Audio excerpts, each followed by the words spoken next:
Tudo bem, tem a Sônia que ela é espetacular. Eu não saberia dar metade de um terço da aula que ela dá. E ele nem precisa mais de nota. Tá. Bem-vinda à Rádio Jovem de Passos. Aqui estamos com a nossa convidada Sônia. É isso. Com a Kemi, Vitor Hugo e eu. Sei. Deus e eu. É verdade. E eu queria começar perguntando o que motivou a seguir a área de biologia e mais tarde a educação ambiental? Ok. Bom, biologia. Biologia, gente, é uma coisa assim, que a gente nasce com a vontade de ser biólogo, porque são pessoas que são mais curiosas, mais preocupadas com a questão ambiental. E, na verdade, a minha grande questão era com as formigas. Eu fui uma criança que queria saber como é que as formigas viviam, né? E eu queria, então, saber como é que era lá dentro, né? E aí, quando eu fui para biologia, eu tive a sorte de, na universidade, ter uma professora que trabalhava com formiga. Ela tinha um salveiro imenso e nós estudávamos comportamento de formiga lá.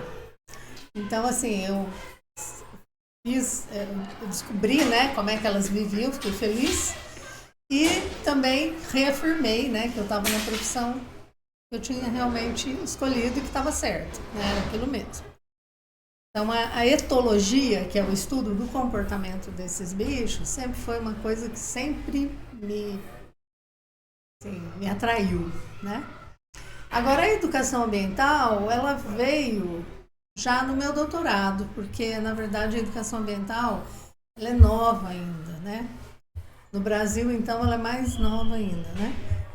E quando eu comecei meu doutorado, eu queria descobrir um bichinho, um inseto que pudesse controlar a mosca do chifre, que era uma praga que estava chegando no Brasil. E eu comecei a frequentar as fazendas, e aí eu descobri que o pessoal lá precisava muito de ajuda mesmo, para entender como é que era essa dinâmica, né, dos bichos ali naquele meio, a questão do uso exagerado de agrotóxico e tal. E aí eu parti para a educação ambiental. Aí eu fiz uma cartilha para eles, fiz um vídeo educativo, tudo produto do meu doutorado, né? E fiz também alguns cartazes que eu colava nos estábulos, né, nos currais, com dicas assim, de como usar o agrotóxico sem se intoxicar, porque isso era uma coisa que acontecia recorrentemente, né? E aí fiz um trabalho bem bacana e me envolvi com essa área e fiquei, né? Porque ela realmente é apaixonante. Muita gente não sabe exatamente o que é educação ambiental. A senhora poderia explicar de forma simples o que ela é e por que é tão importante hoje em dia? Bom, a educação ambiental, na verdade, gente, educação é educação, né? Então, por que ela ganhou um adjetivo? Na verdade, ela ganhou o adjetivo ambiental. Por quê? Para chamar a atenção das pessoas. Porque as pessoas eram muito educadas tecnicamente, mas não se preocupavam nem um pouco com nenhuma questão ambiental. E quando se falava, né, que haveria um efeito estufa, que a Terra estava sofrendo com os desarranjos do homem, né? As pessoas, assim, ninguém se responsabilizava. Falava, mas isso não é comigo, né?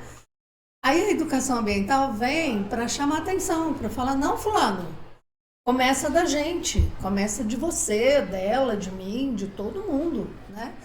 Porque era muito fácil, e sempre foi e ainda é, jogar a culpa nos governos, né? A gente sempre fala, o governo é que ajuda. Não, quem é o governo?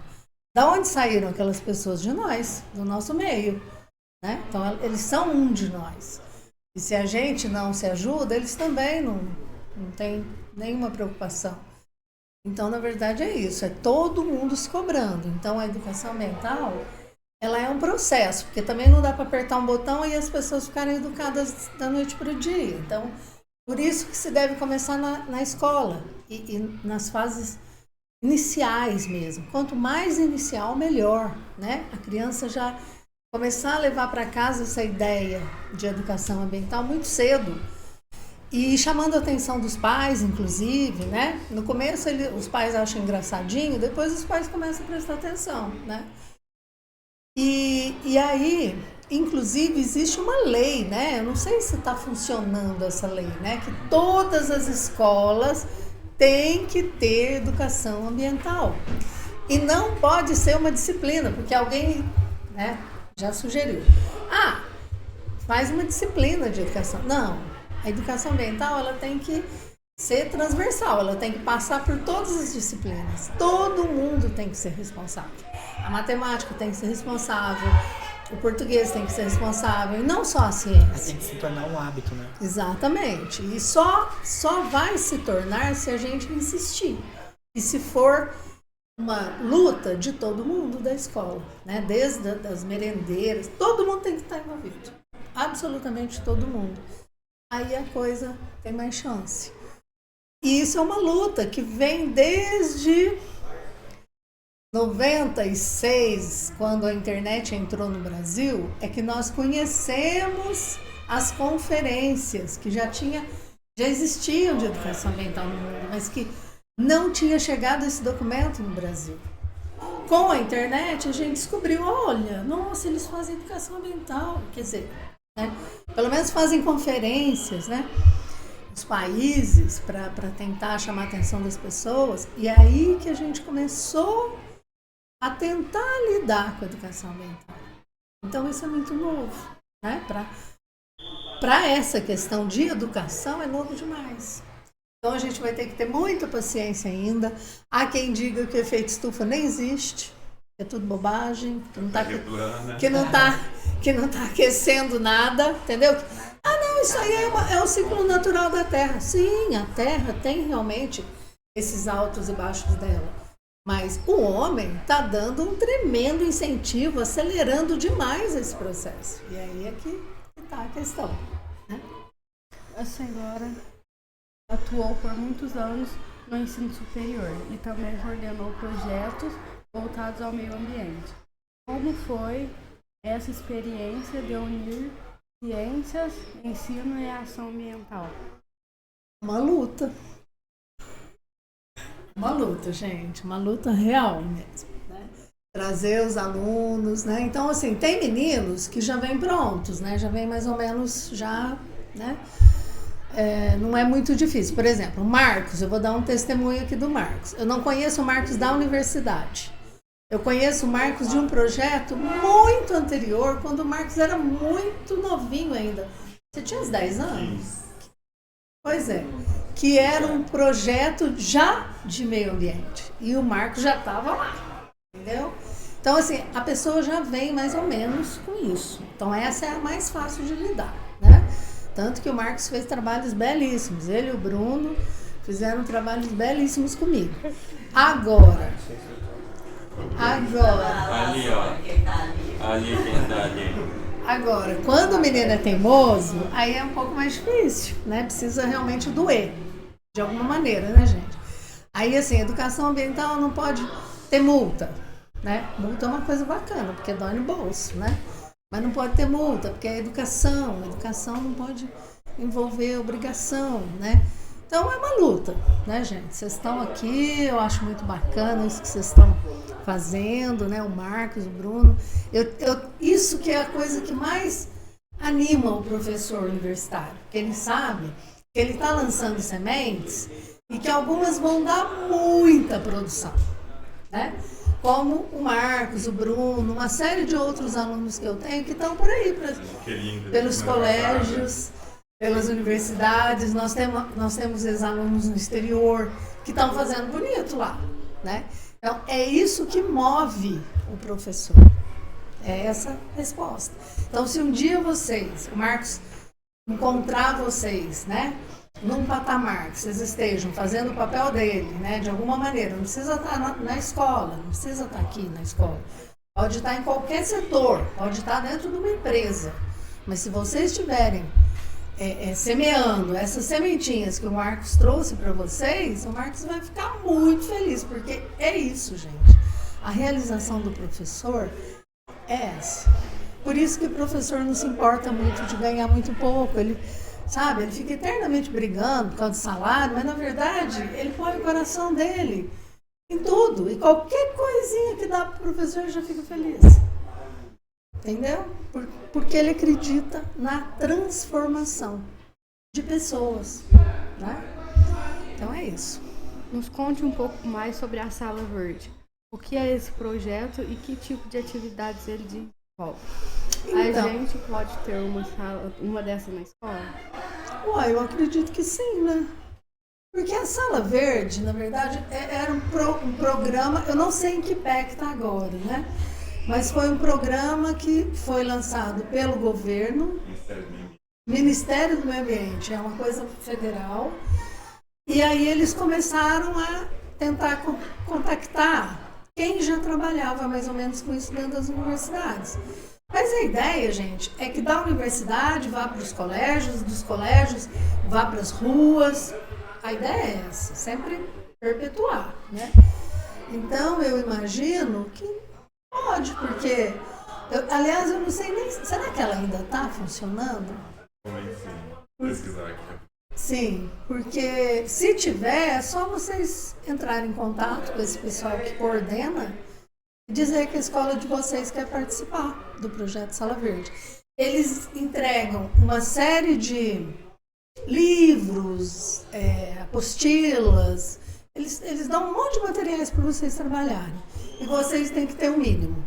É uma sala onde vocês possam ficar, cadeiras, mesa, e realizar os trabalhos.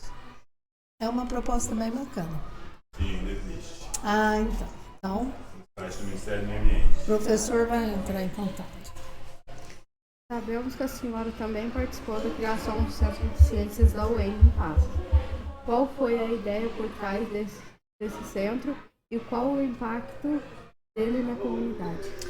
O Centro de Ciências, na verdade, é assim, eu, quando terminei meu doutorado, eu fui convidada para entrar num projeto de 4 anos da USP de São Carlos. Era em São Carlos que eu estudei.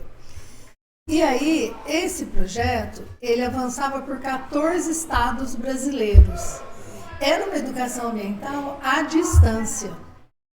E estava bem no início, estava naquela época que a internet ainda estava de mentirinha, sabe? Era discada, não é nem do tempo de vocês, né?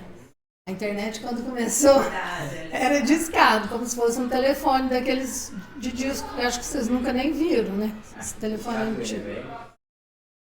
E aí, eram 14 estados, a gente viajava por esses estados, principalmente do Nordeste, e lá a gente desenvolvia projetos com eles. Então, eu comecei aí. E aí eu disse, nossa, quando eu entrar numa universidade para trabalhar, eu quero levar esse projeto de centro de ciências para onde eu for.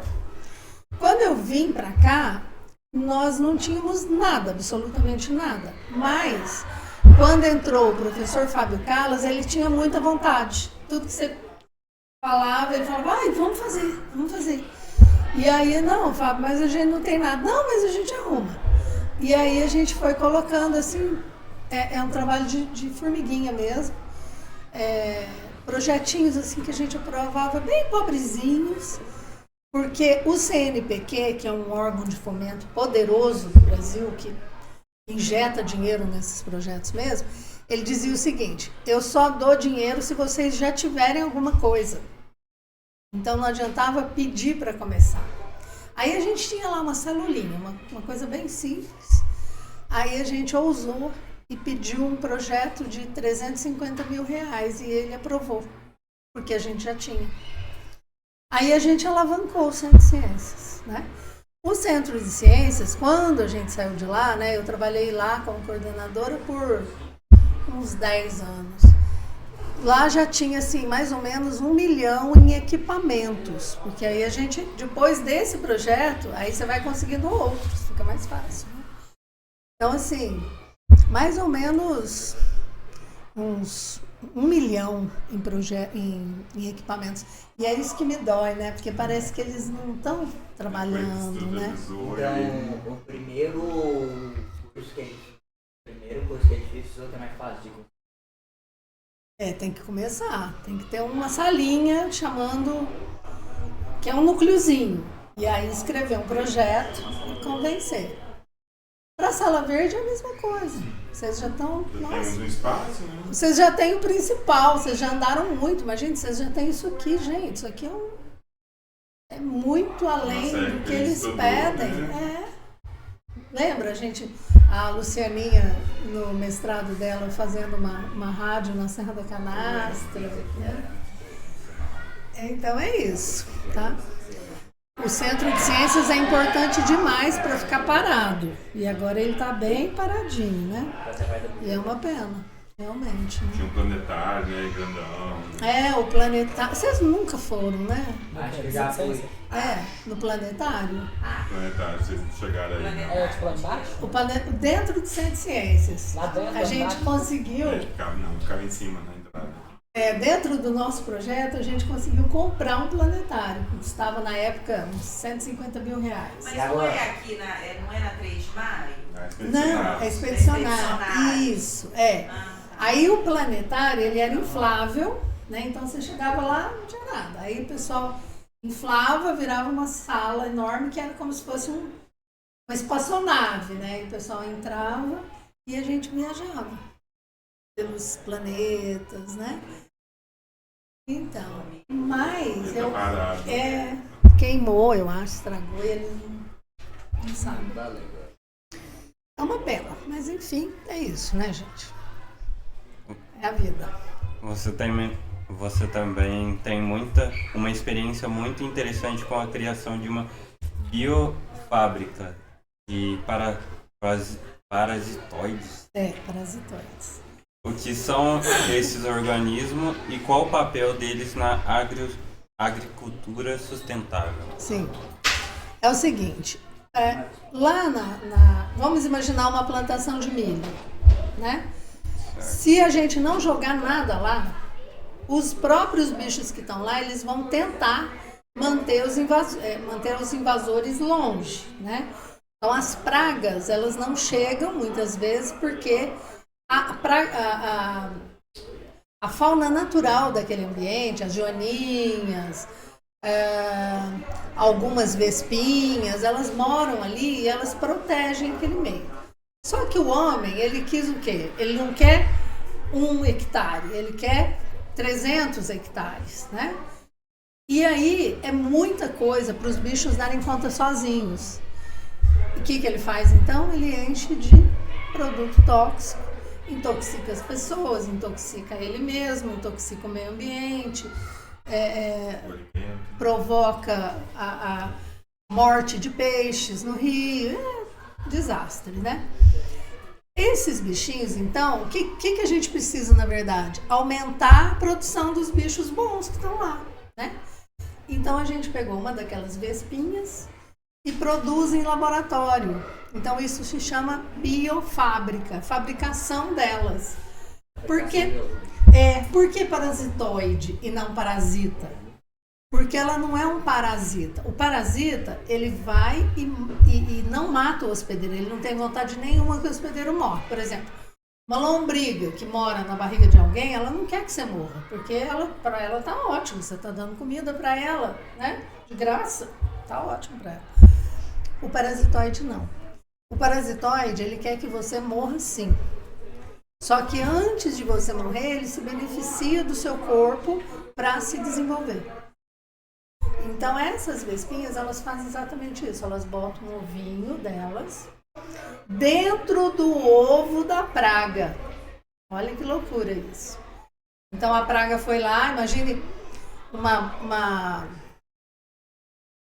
mariposa, né? Que vai arrebentar com o cartucho do milho. Sabe quando a mãe vai fazer pamonha e aí abre o cartucho do milho e tem umas lagartonas lá dentro? Aquela lá.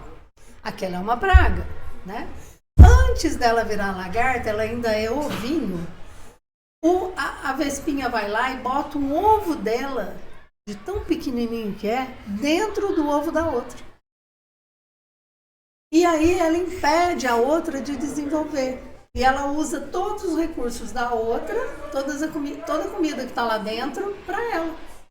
E ela se desenvolve no lugar da outra. Então, vocês concordam que é 1 para 1? Cada uma que pega um ovinho, ela liquida com aquela praga. Então, quanto mais nós tivermos de parasitoides no meio ambiente, mais chance da gente não precisar de agrotóxico. E era isso que a gente fazia. Produzia e distribuía para o produtor. Aí o produtor levava para o campo umas cartelinhas com os ovinhos colados, punha no cartucho do milho.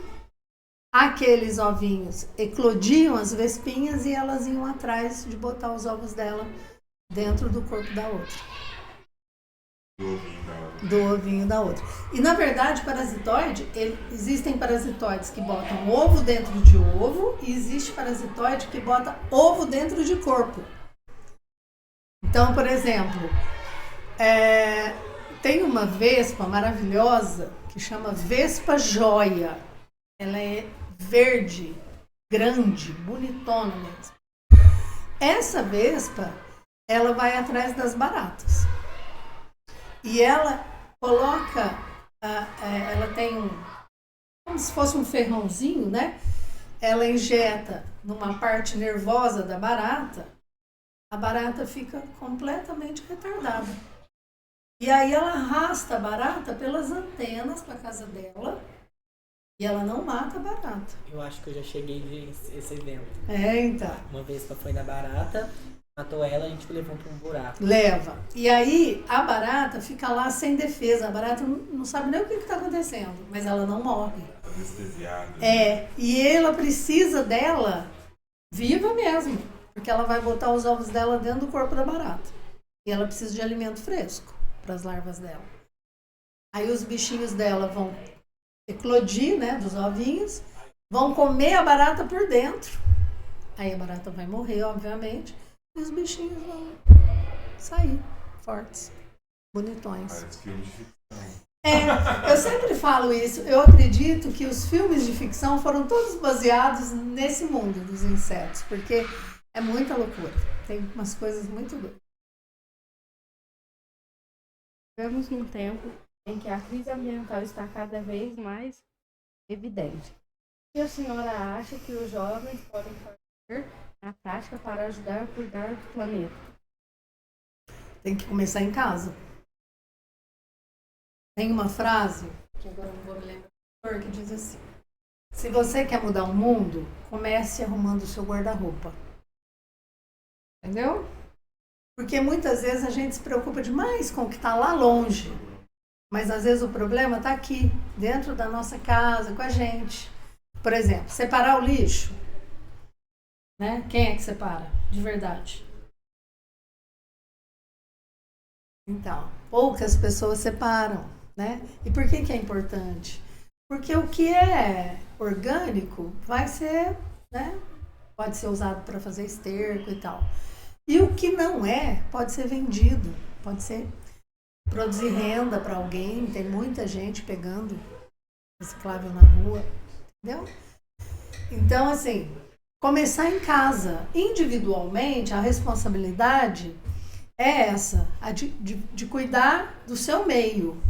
Agora, coletivamente, por exemplo, a escola cuida da escola. Já é uma grandíssima coisa, porque se todas as escolas cuidarem delas mesmas, já teremos milhões de escolas cuidando e já é um número muito maior. Agora, mundialmente falando, gente, é uma questão de querer permanecer no planeta ou não. Porque o que nós estamos fazendo é dando um tiro no pé. A gente está decretando a nossa extinção. Porque o planeta, ele não vai acabar, ele não vai morrer. Pode botar fogo nele, não tem problema. Ele vai se regenerar. Agora o ser humano vai desaparecer. Então é uma questão de escolha. Eu quero desaparecer? Se eu não quero, então eu tenho que fazer minha parte. Né? Tem que a água tá fresca, se quiser pegar. Tá. Os meninos também. sua opinião, o que falta para que a educação ambiental esteja mais presente nas escolas brasileiras? Eu acho que é vontade, né? Mãe preguiçoso. Não é nem. Eu acho que assim, começa das direções, né? Que tal? Já. Porque deve ter escolas que a própria direção não acha importante. Se ela não achar, então, Cuidado. nós não vamos correr atrás. Mas eu acredito nisso. Eu acho que são as direções. Se as escolas todas, é isso que eu disse, existe uma lei, mas a lei ela não é punitiva. E talvez o problema seja esse, né? Ela não é punitiva, ela sugere que se faça isso. Que se tenha educação ambiental desde a pré-escola e não como uma única disciplina, porque senão se perde lá no meio também. Não, todo mundo é responsável. Todos são responsáveis por fazer o seu melhor quando se trata da questão ambiental. Essa coisa que você está falando, se cada um fazer a sua parte, eu tô vendo uma matéria de sociologia que encaixa bastante, que as pessoas sempre estão à procura de solucionar seus problemas e encontrar algo fora de si e não façam a sua parte para isso. Ele deu um exemplo de um filósofo de religião que acredita que a crença dos heróis, que a gente sempre está à procura de um herói, e esse herói seria Jesus, seria Buda, e eles nunca param para pensar que eles mesmos podem se ajudar, eles mesmos podem ser seus próprios heróis. Com certeza. Cada um fazendo a sua parte. Com certeza. É muito mais fácil se passar por vítima. Coitadinho. Eu não faço porque ninguém me ajuda.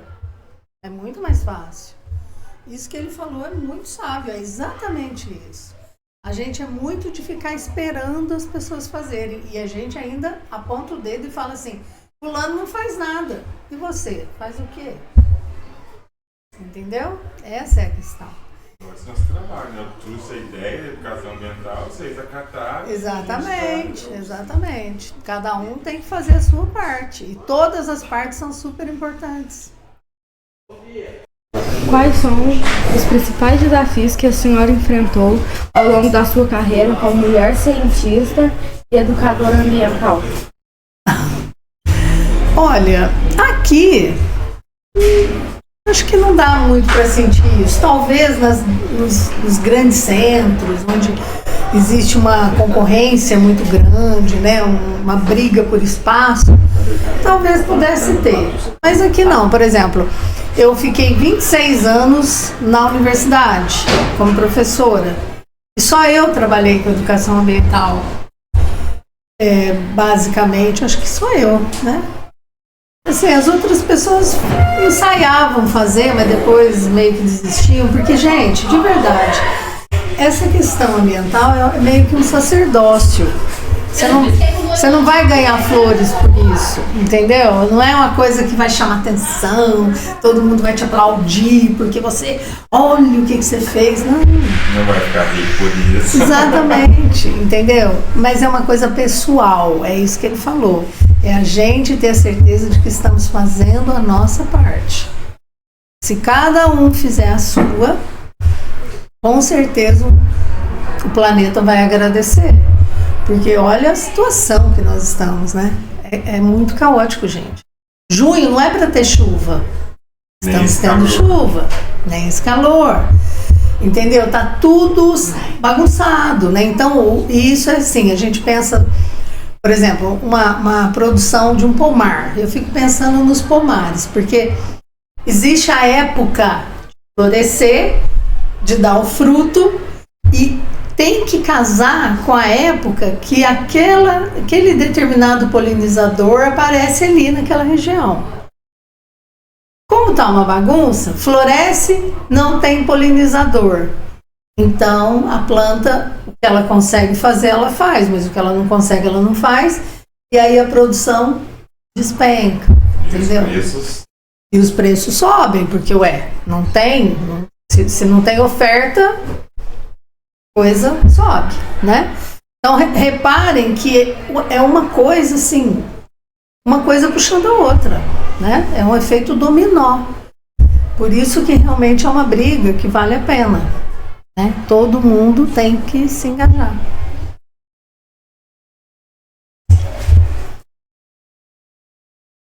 Definir? Tá bom? Calma aí. Eu agora? Nos fale sobre a área de entomologia. Entomologia. Endotomologia. Entomologia. Entomologia. Quê? Entomologia. Tem preguiça de entender as palavras. Entomologia. Deixa ele falar. Isso. E a sua importância por equilíbrio ambiental devido aos insetos. Bom, gente, entomologia é exatamente o estudo dos insetos. E aí, se eu pergunto, e esse que é o problema, se vocês saírem aqui na rua agora, tá nessa rua aqui, perguntar para as pessoas, falar para elas citarem 5 insetos, elas vão falar. O que vocês acham que elas vão falar? Mosquito, Aranha. barata, joaninha, Dengue. mosquito. Esse. Aranha não é inseto. Só vai ficar nisso e ainda vai falar aranha, que nem é inseto. Não é inseto. Então, eu acho que eles repara, vão não, falar. mas vão falar. Então, reparem que as pessoas não conhecem os insetos. E a ideia que elas têm é que inseto é uma coisa do mal, né? Que é uma coisa, ai, nossa, né? Inseto é horrível. Aracnídeo. Se você continuar andando aqui, voltar na rua e falar assim, não, então agora me fala 5 insetos úteis. Nossa, aí piorou mesmo. No máximo eles vão falar abelha, né? Quando, na verdade, claro, a abelha não só é importante, como é uma das mais importantes, porque sem ela não vai ter nem comida no planeta. Elas falam polinizações. É. Agora, é só ela? Não. Tem muito inseto que, por exemplo, se vocês veem uma tesourinha aqui, o que vocês fazem? Deixa. Bate o pé? Então, mas muita gente pisa em cima da tesourinha, porque fala, ai, ela vai pegar a gente, não sei o quê.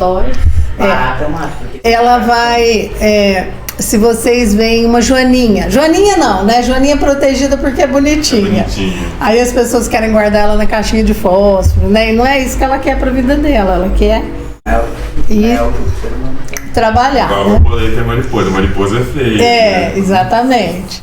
Então, as pessoas tendem a gostar dos insetos bonitos, né? Mas inseto, gente, é fundamental para o equilíbrio ambiental. Vamos pensar em formiga. Ah, mas a formiga é horrorosa, né? Ela corta os matos. Elas são interessantes. Ela, O jeito que elas trabalham. pois é. Ela, além de ser extremamente organizadas, né? Elas ainda airam o solo. Os buracos que elas fazem são super importantes. Eu só não gosto quando elas mordem no. Mas com certeza você botou o pé no lugar errado, né? E assim, esse movimento contrário que a gente sempre tem que fazer. Um dia desse tinha uma cobra bonitona numa casa ali perto da minha casa. Eu moro ali bem perto da Sabiá. A cobra entrou numa casa e ficou tomando sol na área. A cobra estava super bem ali, né? E o cara chegou e ficou assustado e tal. Aí a gente ligou para a polícia ambiental, a polícia não foi, aquelas coisas, né? Mas eu falei para ele, quem que você acha que tá errado aqui? Uai, ela tá invadindo a minha propriedade. Eu falei, não, você invadiu a dela. Isso aqui tudo era um brejo. Não faz muitos anos, aquela região da Sabiá era um brejão. Os bichos moravam ali. Aí foi drenando tudo, fazendo as casas, fazendo as ruas. Os bichos vão para onde? Vão para sua casa. Pra onde era? Entendeu, gente? Nós tiramos os hábitats da maioria dos bichos. Tá, não, Sônia, mas a gente tem que ter casa. Eu entendo que tem que ter casa, mas tem que ter critério, tem que ter planejamento. As pessoas produzem e as coisas nem tanto por necessidade, porque eles sempre estão à procura de lucro, sempre à procura de Isso lucro. não tenha dúvida. Com certeza. Por isso que a questão ambiental não dá ibope, né? Porque e daí? Né? Por exemplo, está tendo essa maior confusão agora com a questão do petróleo, né? As pessoas que querem muito, o que elas estão pensando? Na grana que virá, e virá mesmo. Mas a que custo? A que preço? É isso que precisa estar claro. Tem que ter planejamento. Então, a hidrelétrica, por exemplo, quando ela se instala, né, vão construir uma hidrelétrica, eles fazem trabalhos, estudos, né, chamados de EARIMA, para tentar prever os impactos que vão ser provocados ali, porque de repente na relação custo-benefício não vale a pena, mesmo que você ganhe muito dinheiro. O que você vai perder em termos de qualidade de vida, de ambiente, é muito difícil, entendeu? Então é isso, né?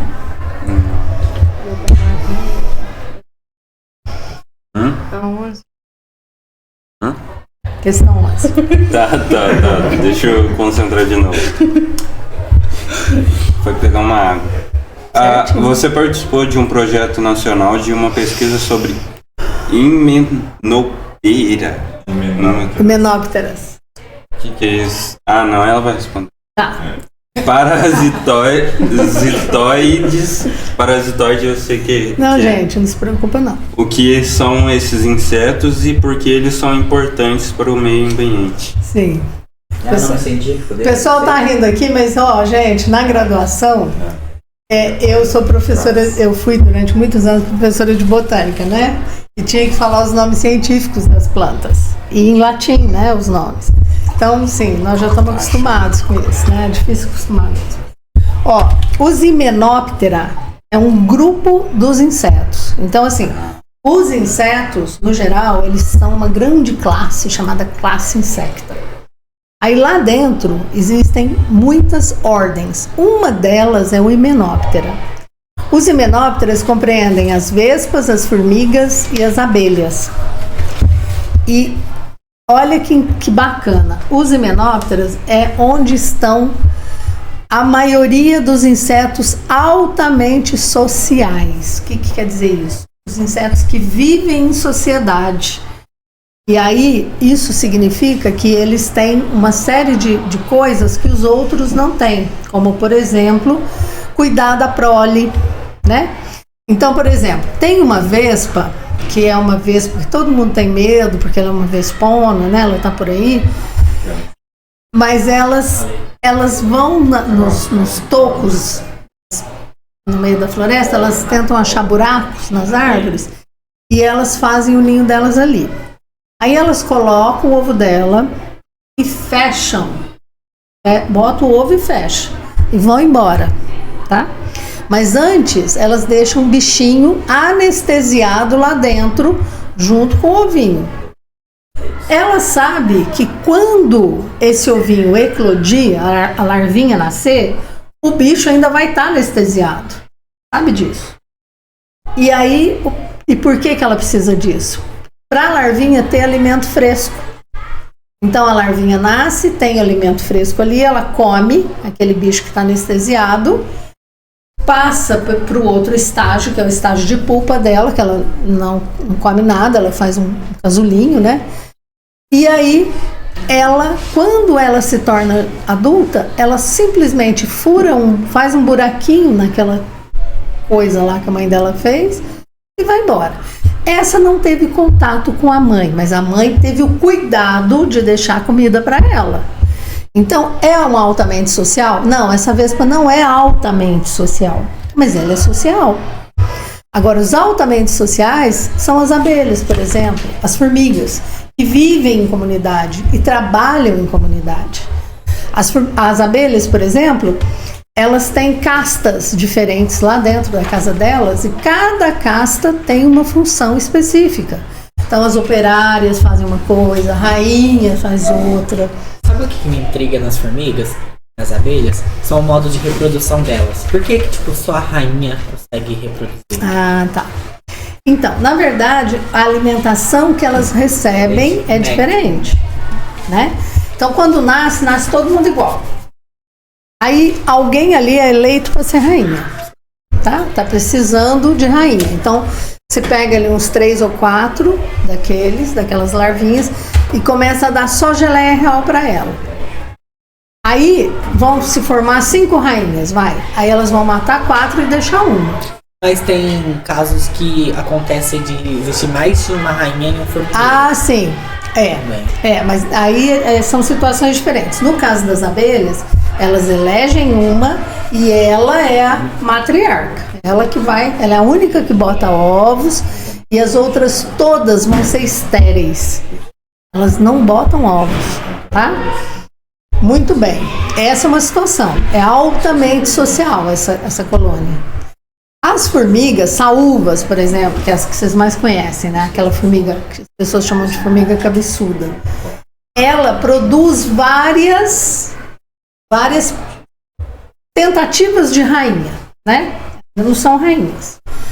Aí elas saem do ninho aladas, né? Então são as tanajuras, as fêmeas, e os bitus, que são os machos um pouquinho menor.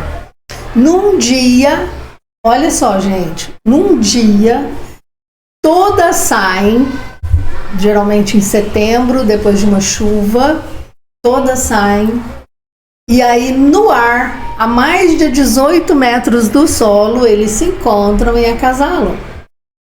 Aí a hora da rainha cair, arrancar suas próprias asas. Isso. E aí ela cava a casa dela, entra, fecha e nunca mais ela vai sair de lá. E o macho vai perambular até morrer, porque ele não tem mais função. Entendeu? Aí cada uma dessas que conseguir entrar e fazer sua própria casinha é uma rainha. É um formigueiro novo, né? Aí ali ela vai botar os ovos, ela vai ficar salivando aquele ovo para ele não ressecar, até que as suas filhas nasçam, e aí elas começam a perfurar o solo e ir lá fora buscar as folhinhas. Aí faz todo aquele trabalho. Elas comem as folhinhas? Não, né? Elas produzem um fungo lá dentro e é o fungo que é alimentado por essas folhinhas que elas levam. Né? Aí vai... Então essas são altamente sociais. Pois é. Aí quando a rainha morre, acontece tudo isso de novo? Ou não? Como? Desculpa. Quando a rainha morre, acontece isso? Substitui. Ou acontece isso? Na verdade, no caso das saúvas, quando a saúva morre, acabou. Lá no Centro de Ciências nós tínhamos salveiros. Então a gente reparava, quando a rainha morria, as formigas não estão recebendo mais informação, porque elas recebem o tempo todo um cheirinho dando informação do que fazer para elas. Elas são todas guiadas pela rainha. Por isso que elas andam em linha reta, fileirinhas. Quando ela morre, elas ficam tão perdidas que elas começam a andar em círculo até morrer. Elas não sabem o que fazer. E não tem substituição. Agora, no apiário, lá nas abelhas, tem substituição. Elege-se novamente as larvinhas, dá geleia real, ela cresce mais, desenvolve ovário, aí pode ser a rainha. No caso do formigueiro, a rainha também, desde pequeno, ela recebe alimentação especial? Não, eu não tenho, eu já estudei muito formiga e eu nunca soube que era essa questão.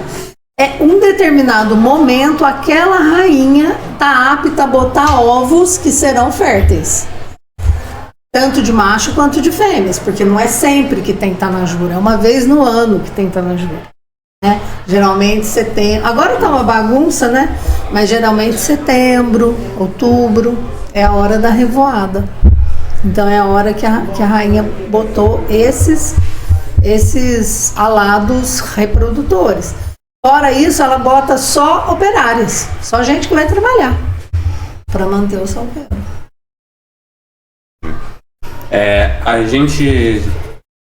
A gente sabe que o conhecimento científico às vezes parece difícil ou distante dos estudantes. Como a senhora acredita que a ciência pode se tornar mais acessível para os jovens?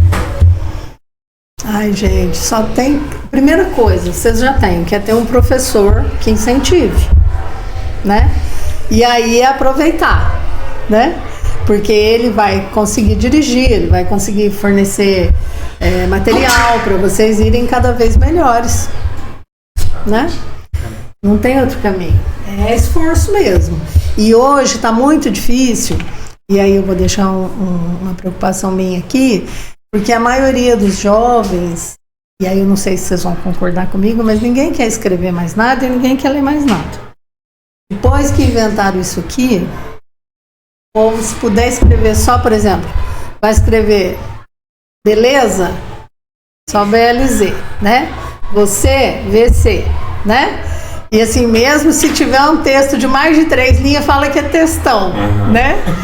Então, assim, isso é muito grave, tá? Procurem não ir por esse caminho, porque isso vai fazer falta lá na frente. E quem conseguir sobreviver a essa onda do minimalismo vai se dar melhor. Que dicas você daria para estudantes que querem seguir a carreira da área de biologia ou trabalhar com meio ambiente? Ó, a primeira coisa é isso, né? Querer, gostar, né? Isso é uma coisa que ninguém vai ensinar vocês. Por exemplo, olha só, vocês estão em 3 aqui, 4. Essa escola tem quantas pessoas? Na sala de vocês tem quanta gente? Todo mundo está envolvido nesse projeto? Não.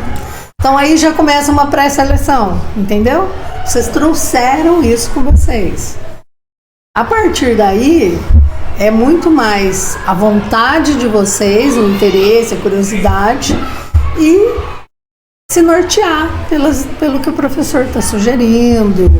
Depois estuda, vai para a universidade e é isso. E vai descobrindo o seu caminho.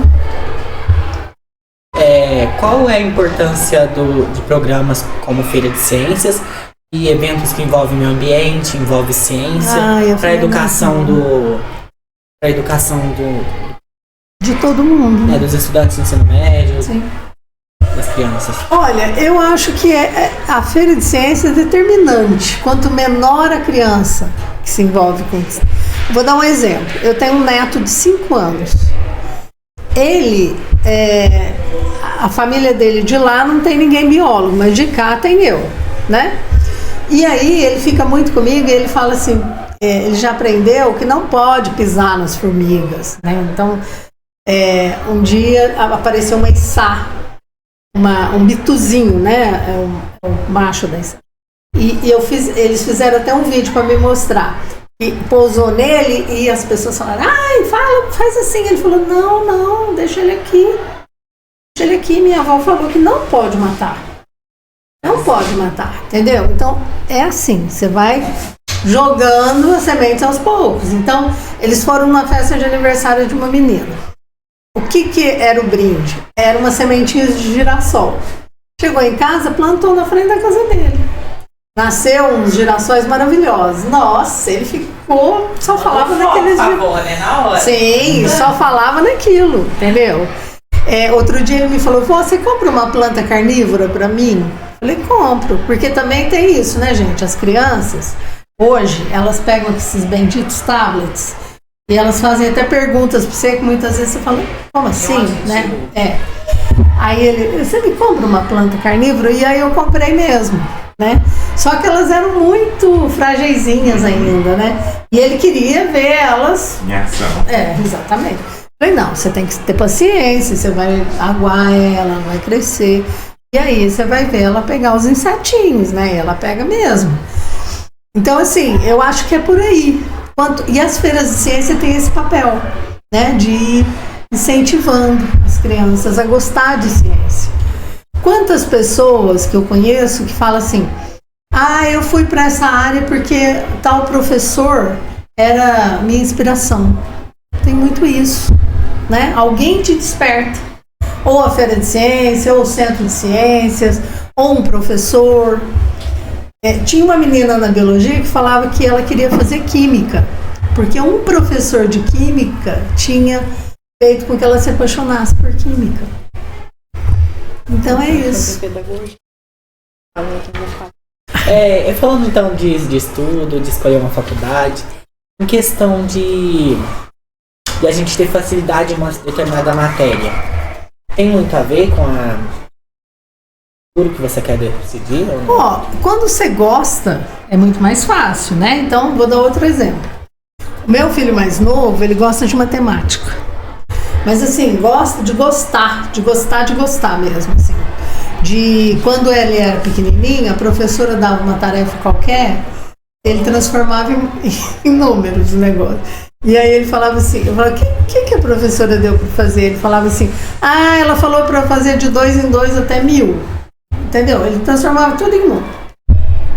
Quando ele foi pro colégio, os amigos dele tudo falando, eu quero fazer direito, eu quero fazer medicina, eu quero fazer engenharia. E ele, meu Deus, eu quero fazer matemática. Minha mãe vai me matar, né? Porque todo mundo quer ser doutor, né? Aí tá. Mas ele não me falou. Eu sabia que ele gostava, mas ele falou assim, eu vou fazer ciência da computação, mãe. Tá bom. Aí ele inventou que ele queria estudar para preparar-se para o ITA. Tá bom. Aí foi lá para São José dos Campos, né? É lá o ITA. Fez o cursinho lá. Era um cursinho muito doido, que começava 1h e terminava às 8. Todo dia, sábado inclusive, e domingo tinha simulado. Aí, chegou no final, ele prestou, lógico que ele não passou, né? Não que ele tenha ficado muito mal, até que ele foi bem. Mas o ITA é uma coisa muito mais de preparação mesmo, de tempo e tal. Mas ele chegou à seguinte conclusão. É agora ou nunca, eu quero fazer matemática. Porque lá nesse cursinho eles só estudavam matemática, português e química e física. Não sei se tinha aula de biologia, mas história, geografia, não tinha nada disso, porque era preparatório para o ITA. Aí ele estudou tanto matemática que ele teve certeza absoluta que o negócio dele era matemática mesmo. Terminou agora o curso de matemática, entrou no mestrado em geometria diferencial, nem me pergunte o que é isso, tá? O que é? Ele é um geômetra, nasceu assim, gente, entendeu? Então essas coisas existem. Muitas vezes a tua dica tá no que você gosta mais, né? Então, eu gosto muito de ciências, então eu vou por esse caminho. Vocês já descobriram? O quê? O que vocês querem fazer? Quero fazer ou medicina ou pedagogia. E quando a gente gosta mais de uma matéria? De um conteúdo? Faz tudo? Mais de uma? Não, mas não tem problema. Vai chegar um momento que você vai afunilar isso na sua cabeça. Porque não é só isso, né? É uma série de coisas. Às vezes a pessoa fala assim, mas para eu ir fazer tal curso, eu gostaria muito de fazer ou esse ou aquele, mas para eu fazer aquele, eu tenho que mudar de estado. Não quero mudar de estado, entendeu? Eu quero ficar aqui mesmo. Então eu faço essa opção, entendeu? Tem muitas variáveis. Deixa que o tempo vai se encarregar de ir te direcionando. Eu já sei não vou mudar. O que é o seu? Técnico informático. TI. Agora vamos lá. O que mais te emociona ou te preocupa ou te dá esperança no futuro das próximas gerações e no futuro do planeta? Ver os meus ex-alunos semeando sementes boas, como o Marcos, como o Bruno, como a Labibi, como esse montão de alunos que eu tenho, que estão aí pelos colégios, e eles fazem muito a diferença, gente. Muito, muito, muito. Muitas vezes a Labibi, lembra da Labibi? Ela sofria porque ela foi, né, pro colégio cheia de sonhos, né, de transformar o mundo. E aí chegou lá, ela foi para uma escola que as mulheres queriam todas aposentar. Eram todas senhoras mais velhas. E aí ela queria, e a gente podia fazer tal coisa. E as mulheres estavam tudo cansadas já, falavam, não, menina, não inventa não, sabe essas coisas? Então essas coisas a gente vai encontrar na vida também, né? Mas a gente não pode desanimar. Mas de fato, o que mais me emociona, o que mais me motiva a achar que eu fiz o que eu tinha que fazer mesmo na minha vida, porque você sempre tem que ter um propósito na vida, né? E o meu foi professora durante 26 anos.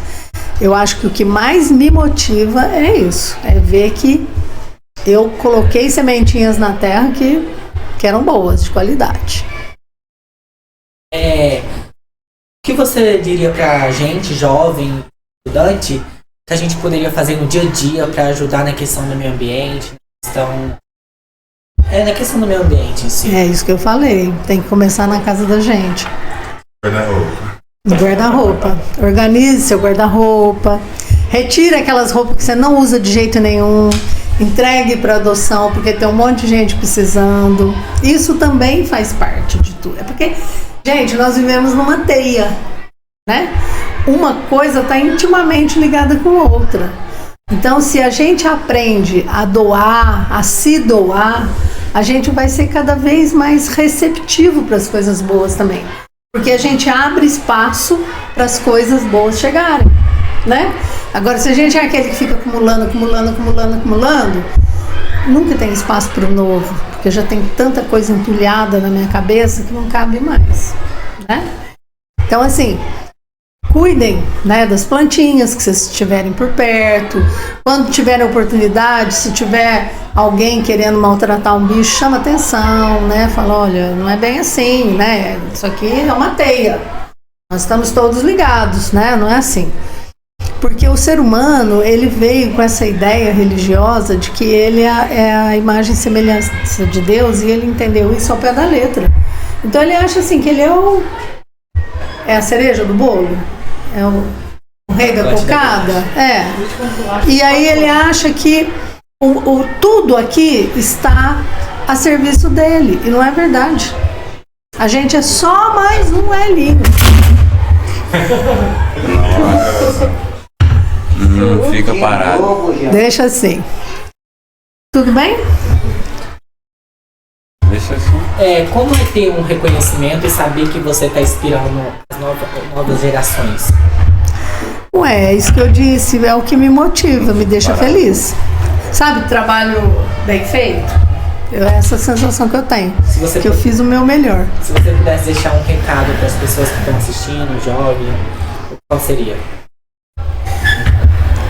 Fica um pouquinho só mais longe disso, mergulhem mais nos livros, procurem se atualizar mais, procurem ser o menos superficiais possível, tentem plantar em vocês coisas boas, né? Boas literaturas, bons programas, porque existem, né? Apesar de ter muita coisa ruim, tem muita coisa boa também. Preparem-se para a vida de verdade, entendeu? Não sejam só mais um,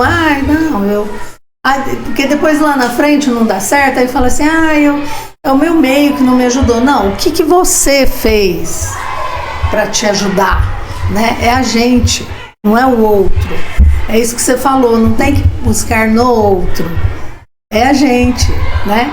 A mudança tem que vir da gente. Exatamente. Se você quiser mudar, né? Se você quiser a mudança, faça a mudança. Agora, só para quebrar o gelo, assim, uma dúvida que eu tenho. Você e o Bruno e o Marcos Paulo, eles eram bons alunos, davam muito trabalho na época? O Marcos e o Bruno sempre foram aqueles alunos quietinhos, sabe? Porque nas salas de aula tem de tudo. Tem os do fundão, né, que não querem nada. E aí eu quero fechar contando uma historinha para vocês nunca serem do fundão do jeito que eu vou contar agora. Olha só. Nós estávamos... não vou lembrar que sala que era. A sala do Maxwell. Tinha um fundão, né? E as meninas, era um monte de menina. E elas ficavam lá atrás rindo. Uma contava uma história mais engraçada, os casos delas, e morria de rir. E a aula rolando aqui na frente, né? Aí, ok. Passou, né? Elas sempre tinham as notas menores, algumas eram reprovadas e tal.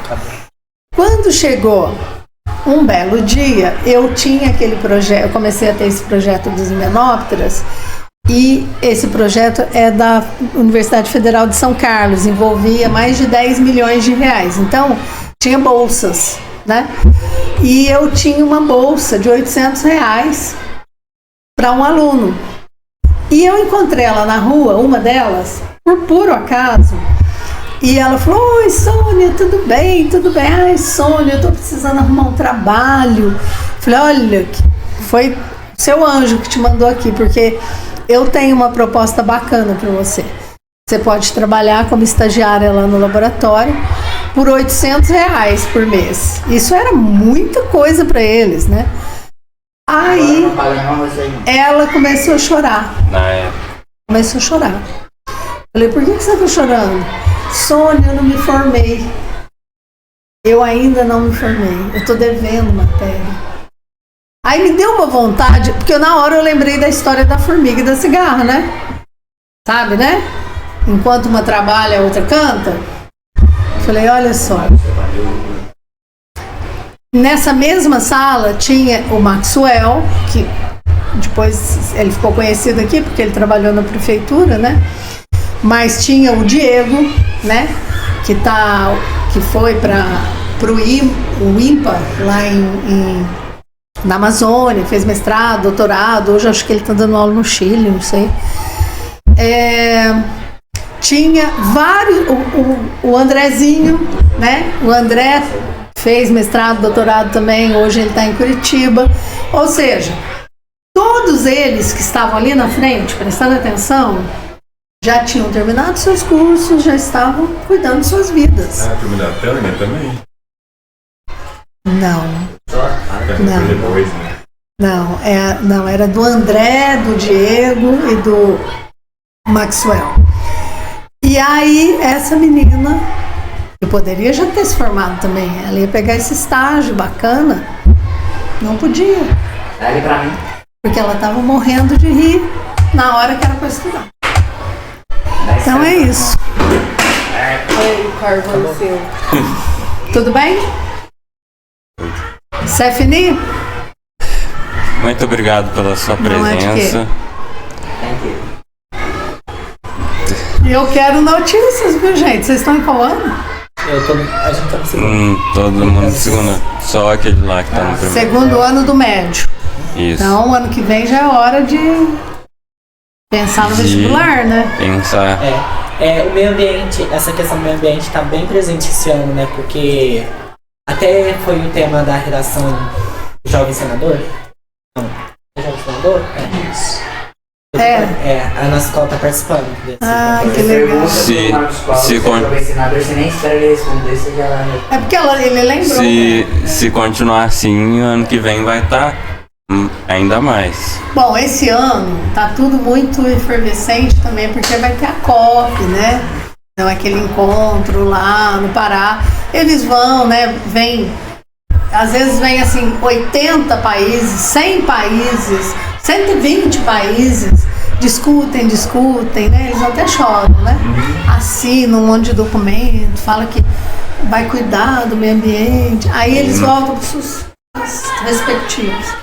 Aí lá eles começam a ver que não vão conseguir fazer, ou porque isso empacaria algum caminho para ganhar muito dinheiro, e começam a voltar tudo. E esse conteúdo pode estar no ano que vem, se continuar desse jeito ainda, né? Aí vai ser o assunto do vestibular. E tem a questão da emergência climática global, tem toda a Sim, a PL segurança nova que sai que você familiar, pode se segurança alimentar. auto-licenciar para fazer obra. Então tá na hora de... Entendeu? Então é isso, meninos. Muito obrigado. Não acho que. Depois vocês me mandam uma cópia também. Tem que ficar pronto, a gente manda o link. Obrigado. Dá um tchauzinho pra câmera, vocês. E eu. Ô, Obrigado. John, levanta a mão é por isso.